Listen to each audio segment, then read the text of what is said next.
So last week I attended Mass. I didn't kind of celebrate. I just walked around and saw what you see. And I realized that with my eyesight, I couldn't make out Father Declan's face or features when he was preaching. So our media team's so clever, they figured this out. So if you don't want to see me up close, just shut your eyes.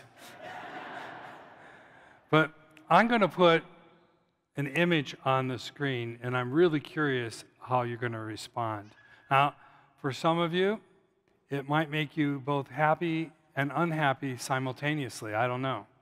Are you ready? Are you ready? Yes. Put them up.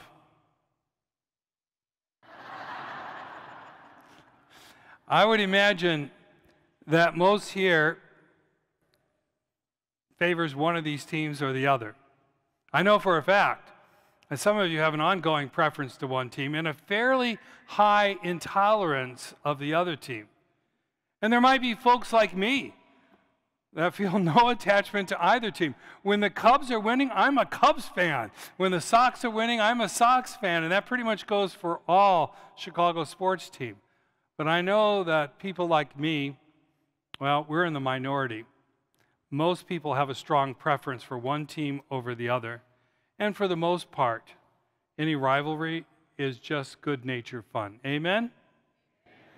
Now, a few years ago, in Europe, specifically in Great Britain, people's loyalty to their football teams, what we call soccer, became really pronounced. And violent words turned into violent action, and fans were duking it out in the stands and in the parking lot. It became very ugly. You know, we human beings are bound to have different preferences, different opinions. You like chocolate, someone else likes vanilla. You like your steaks rare, someone else prefers them well done. You like the Sox, and somebody else likes the Cubs. This is normal. We're different, and we have different likes and distastes. However, in the past couple of decades, our natural tendency to pick a team, a side, has become heightened and politicized. It seems that these days, almost everything has the potential to divide us, and when it gets politicized, it has the potential to polarize us. I don't know about you, but the level of division in our country and our community is more than scary. Amen? In our first reading from the prophet Isaiah, he writes, "Say to those whose hearts are frightened, be strong, fear not. Here is your God who comes to save you." In the last year and a half, we've had a lot to be frightened about. This whole COVID thing seemed to be right out of a science fiction plot first. And at the beginning, because I didn't want to believe what was actually happening, I felt reluctant to take it too seriously. But very quickly, it became clear to me that this was real. People in our own parish have lost their lives to this illness. Some have become seriously ill. And yes, by far, most people who contracted the COVID virus had mild cases and were fine. But there were people, and you need to know this, there were people in our parish who fought for their lives. There's no way around this. It was scary. And because of the climate in our culture today, almost immediately issues surrounding COVID became politicized. Now, there are several underlining contexts that I want to bring to your attention that all play into our response to this. And one of those contexts is this. We live in a time where we have competing experts. One expert gets on TV and says this, another expert says this. It's hard to tell who's telling us the truth. We're not scientists. We don't know. So how do you determine? So what people are doing is they're picking one they like the best, which isn't a very scientific choice in that. And because we just don't know who to believe. Amen? Even medical doctors are taking widely divergent positions, and we're left feeling that we can't trust any of them. Or people picking that one opinion and holding on to it and rejecting another opinion, even though there might be something valid in that other opinion to consider. Another part of this context is that our press is corrupt. The press has become politicized, and we are only fed news stories giving just the facts that support whatever narrative that particular press agency is pushing. And I'm not singling out one side or the other because I think they're all guilty. We also know that most major press is corporate driven. And in some cases, decisions on the corporate level have mandated what the anchor on our evening news may or may not tell us. We don't have news anymore. We have propaganda. And we're holding on to whatever propaganda we feel eases our fear the most. Likewise, studies come out with definitive statements, but when you look beyond the statement, when you look into, do a little research, you find out that those studies are funded by the very corporations who are benefiting from the results. Again, who do you trust? And some have decided to trust no one. When I was a boy, the American government came out and said, this is true. We just accepted it. We believed it. Today, few of us trust what our government tells us. These subcontexts have left everyone confused and highly skeptical. And like in any relationship, when trust breaks, conflict is inevitable. Even the respected CDC has lost the confidence of some because they have repeatedly changed their advice. I hear over and over from you, they don't even know what's going on. Furthermore, another deadly context, and I mean deadly, and this is across our whole culture, is the fact that today people have completely rejected the idea of objective truth. It becomes my truth over your truth, and any evidence to the contrary is rejected by either side. In this highly politicized context, there exists an extremely serious concern. And that is this: the balance of the common good and the individual rights. There are numerous examples where we as a society have decided to sacrifice our individual rights in favor of the common good. We have speed limits. I personally don't like them, but we have them for the protection of all, okay? We have stop signs and stoplights. We require licenses to drive, hunt, or fish. We pay taxes. And we allow ourselves to be searched when we go to airports. However, when the expectation of the common good threatens a fundamental right, then the politicalization of our position becomes increasingly pronounced. We clearly see this in the division of gun control. One side argues for the sake of the common good, people shouldn't be able to own certain types of guns because they only kill people. And the other side responds, guns don't kill, people do. And so the debate goes on. Now, this type of division is manifested in the debate over vaccinations and the wearing of masks. Where do personal rights end, and where does our responsibility to the common good begin? This is a question that we as a nation, a culture, and individual citizens need to wrestle with and come up with a just answer. But as I said earlier, it's all taking place in a context of fear, a context of division, in a context where we really don't know what the truth is, and we don't trust what we're being told. So there's just all this fear, all this division, and all this anger that comes from the fear. Fear of the disease, fear that we're not being told the truth, fear that we lack trust, fear that people's choices are putting me and my family in harm's way, fear that we are losing control of our country. A lot of fear. Amen? And when you live in a perpetual state of fear, and we've lived in this fear for over a year, when you live in this state of fear, the only defense psychologically that we have is we get angry.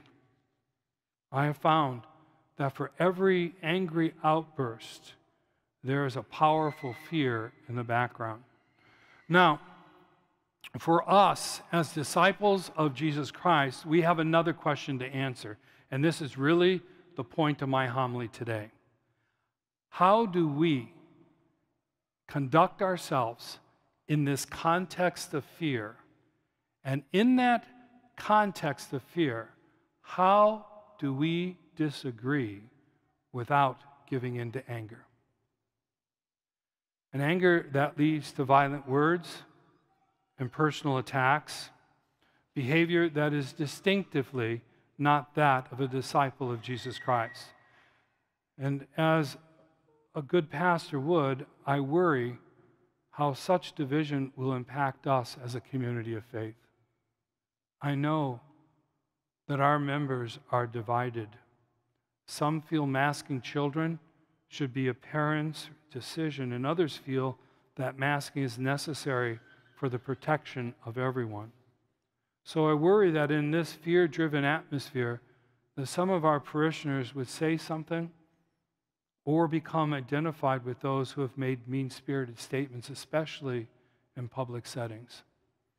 How would that make other parishioners feel? It's so easy when you're afraid and angry to go beyond arguing your position and turn it into a personal attack. And if you demonstratively stand with those verbally abusing others, especially if they're our parishioners, then how do you expect to come back here and stand in unity around the Eucharist? Don't get me wrong. We all have a right, and I think a duty, to our opinion and to voice that opinion. That's not the issue. My question is this: do we not have a primary responsibility to express our opinions as a disciple whose approach can never be mean-spirited or insulting? Furthermore, if we, in the course of exercising our right to express our opinion, associate or demonstratively support mean-spirited personal attacks, does that not diminish our authenticity as disciples? In this very emotionally charged public debate on the issue of masking our children, just remember, we have parishioners who are on both sides of that issue. Our school chose differently from Lake Central, and some of those who disagree with the policy of our school are being just as mean-spirited and insulting as some of the people at the recent Lake Central School Board meeting. We need to get better on how we disagree. I get it. Listen, I've let my passion get to me too many times to mention this. Italian-Irish blood boils over, and I've said mean things in anger.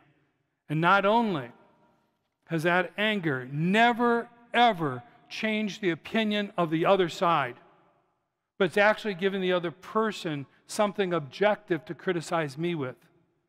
More importantly, every time I have given into that anger, that emotion, and let cutting words spill from my lips, then I have convicted myself of being a hypocrite. Yes, we cannot gather here on Sunday and sing of our love for the Lord and then on Friday verbally abuse another or cheer for someone who has.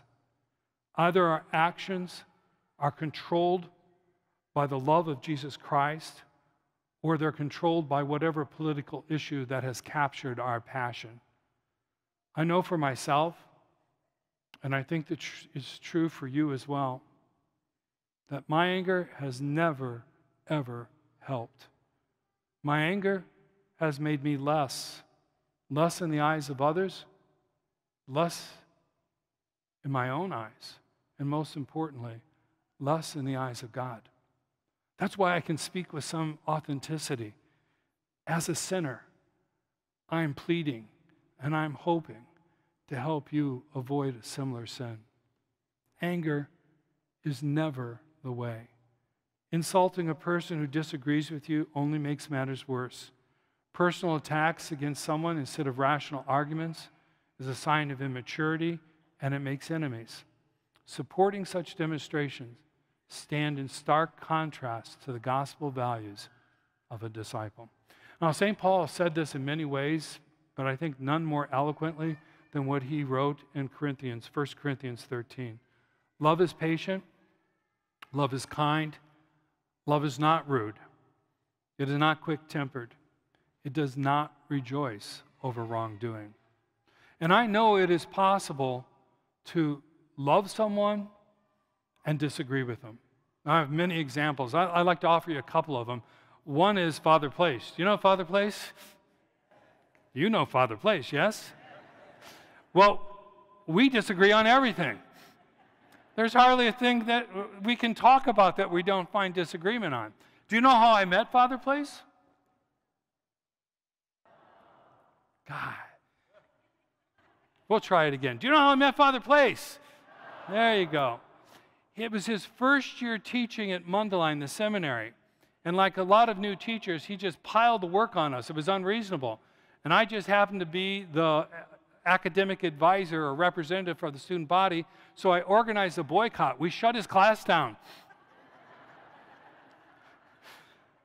The rector had to sit with the two of us, and we had to negotiate a solution. And in the process of that conflict, his respecting the position I was representing and I respecting his position as a teacher grew into a friendship that has lasted over 40 years. And while I still don't agree with him on anything, and sometimes that blood that runs through my veins gets me all hot quick, and I might say something, but he's never responded in kind. And in watching that, it always calms me down. Another person I'd like to point out is a former parishioner, just passed away a couple months ago, Susan Ring.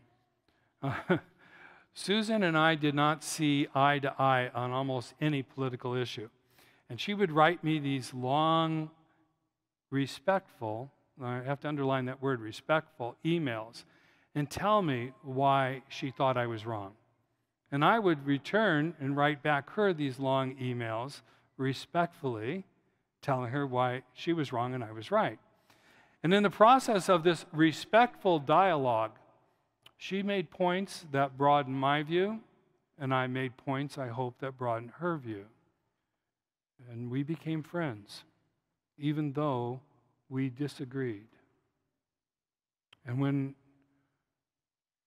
I buried her a few months ago, I thanked her family, because that was a gift, to strongly disagree and yet love. And Susan set that example. All this fear, all this division, all this anger, don't you realize that this is the devil's work? Divide this nation, divide this community, divide this parish. When we lead with our anger instead of Christ's love, we are cooperating with the devil's plan and rejecting God's plan. We have to relearn how to disagree. We have to resist the politicalization of issues, because before we're Democrats, we are disciples. Before we're Republicans, we are disciples. Before we're Libertarians, we are disciples. We face COVID as disciples. We debate over vaccines and masks as disciples, loving God and loving others. We're never going to agree on everything, and we're always going to have something that we disagree on. And I'm afraid we're going to be living in this context of fear for a long time. So we need to resist resorting to anger and the negative behavior it generates. The Eucharist is about unity. Our faith in Jesus unites us. Our lives as Christians in this culture of death binds us. Our worship here collects all our prayers and makes us one. We must live what we proclaim.